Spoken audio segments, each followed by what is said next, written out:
media yang kreatif dan mudah dicari untuk pengembangan menyiap pada anak usia. Di sini saya akan mengajar bagaimana cara membuat boneka tangan untuk menggunakan metode bercerita pada anak usia dini. Simak berikut, saya akan menjelaskan bagaimana cara membuat media boneka tangan.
Polanya akan jadinya seperti ini. Setelah pola menjadi seperti ini, kita lipat menjadi dua.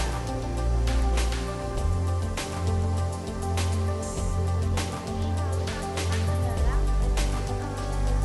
kos kaki yang telah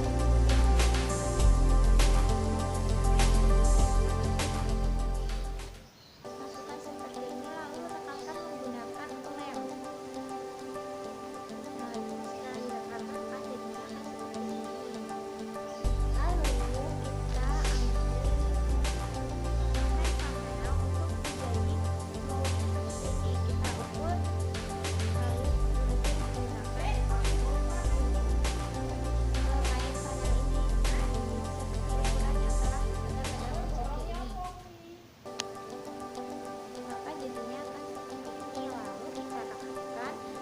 Kain panel ini ke dalam sini.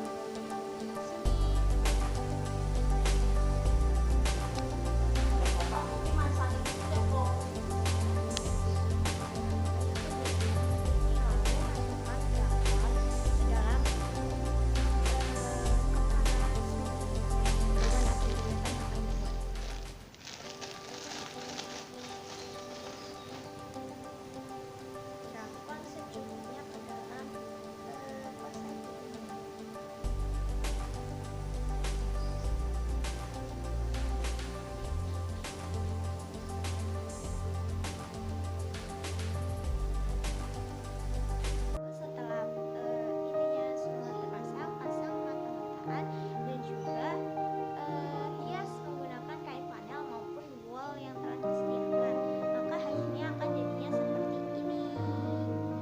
Nah, di sini saya akan menjelaskan apa sih gunanya boneka tangan ini, sebenarnya buat pengembangan apa saja yang akan didapat. Nah, di sini saya akan menjelaskan boneka tangan ini. Jadi boneka tangan ini berguna untuk mengembangkan menyimak bagi anak dini, dan juga bisa juga mengembangkan berbicara pada anak usia dini. Di sini juga pada boneka tangan terus ini bisa juga kita menggunakan metode bercerita agar anak itu semakin menarik. Jadi dalam mengembangkan bahasa juga dengan boneka tangan ini akan menumbuhkan kreativitas dari guru maupun anak-anak, dan juga akan membawakan cerita itu jadi semakin menarik. Jadi boneka tangan ini sebenarnya sangat berguna untuk mengembangkan menyiap pada anak usia dini. Jadi bunda-bunda sekalian, silakan dicoba untuk membuat pengembangan boneka tangan untuk mengembangkan menyimak serta menumbuhkan rasa berbicara pada anak usia dini. Di tengah-tengah cerita juga kita bisa menanyakan pada anak tentang cerita tersebut maupun pesan moral yang akan didapat dalam cerita tersebut. Jadi media ini sangat berguna dan sangat kreatif, digunakan di TK-TK maupun di rumah. Selama masa pandemi ini pasti orang tua bingung mengajarkan pengembangan bahasa bagi anak. Setelah tadi saya jelaskan mengenai cara membuat boneka tangan ini. Selanjutnya di sini saya akan mengajarkan atau teknik dalam bercerita menggunakan boneka tangan ini. Nah, yang pertama itu guru itu harus menyiapkan cerita yang membuat anak itu tertarik pada cerita tersebut. Dan setelah itu jarak antara suara dan boneka itu harus jaraknya itu agak jauh. Jadi di sini tuh anak akan terfokus pada boneka ini. Dan halo.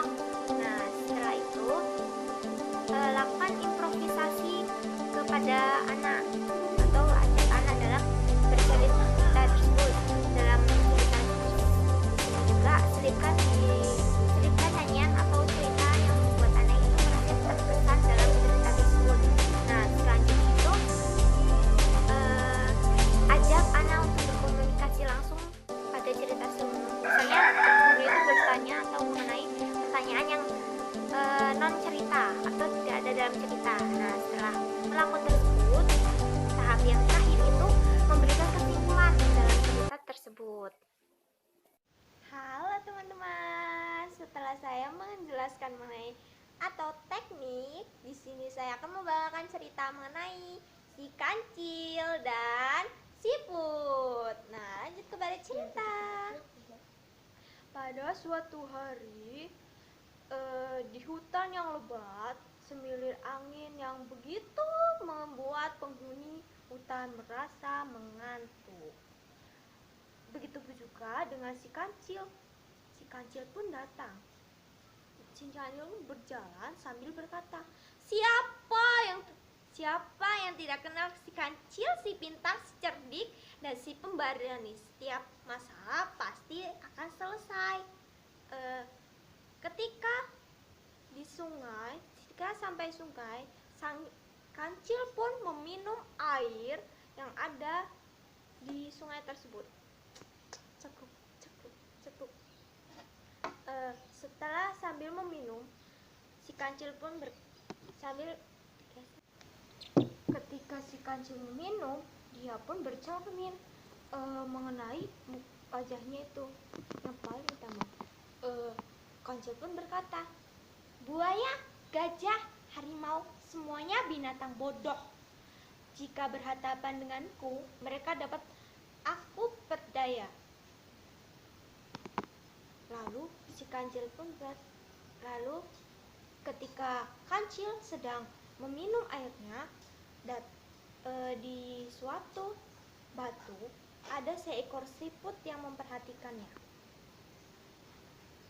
Lalu siput pun berkata, "Hei, kancil, kau asyik sekali berbicara sendiri.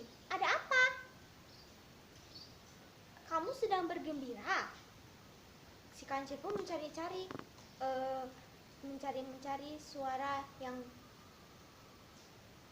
suara itu. Akhirnya si kancil menemukan letak si siput. "Rupanya kau sudah lama kau memperhatikanku, siput yang kecil dan imut-imut." Bukan ya, kamu memang kecil tapi tidak imut-imut, melainkan jelek seperti bagai kotoran ayam. Lalu si siput pun merasa geram terhadap si kancil. Si siput pun berkata, "Hei kancil, kamu memang cerdik dan pemberani. Karena itu aku menantangmu lomba adu cepat." Akhirnya mereka pun setuju perlombaan dilakukan minggu depan. Setelah si kancil pergi, siput pun segera memanggil seluruh dan mengumpulkan teman-temannya. Siput pun meminta pertolongan kepada teman-temannya agar berada dalam lomba. Satu hari kemudian, di hari yang tiba, mereka pun berlomba. Si kancil datang dengan sombongnya. Merasa ia yang paling sangat mudah memenangkan perlombaan itu. Lalu perlombaan pun dimulai. Kancil berjalan dengan sangat perlahan. Siput pun segera menyelam ke dalam air. Lalu si kancil pun terheran-heran, segera mempercepat langkahnya. Wush, wush. Akhirnya si kancil berlari, tetapi ia ia panggil siput selalu muncul di depan sekali. Siput pun muncul di depan si kancil. Ketika hampir sampai finish, ia memanggil siput.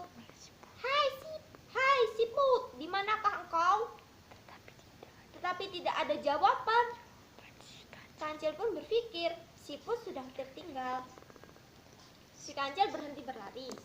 Ia berjalan sangat santai dan sambil beristirahat. Dengan berkata dengan senyum yang sinis, kancil memang tiada duanya. Oh, kasihan. Lalu tiba-tiba pun si siput pun datang. Oh, kasihannya kau kancil. Kau sangat lelah, capek berlari ya? Tidak mungkin. Bagaimana kamu bisa lebih cepat dari diriku? Hah?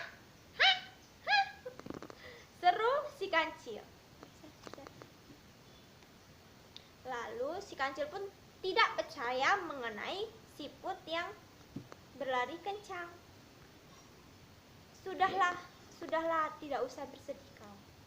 Aku tidak minta hadiah kok. Aku hanya ingin kamu ingat satu hal.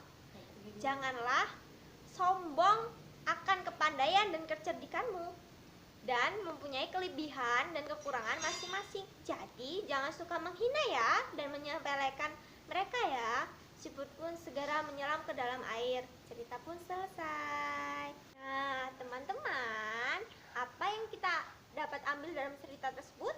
Jadi kita walaupun sudah pintar, pandai, dan cerdik, tidak boleh sombong ya. Ingat ya teman-teman. Ingat, tidak boleh sombong dan tidak boleh membanggakan dirinya. Sekian cerita dari kami. Wassalamualaikum warahmatullahi wabarakatuh.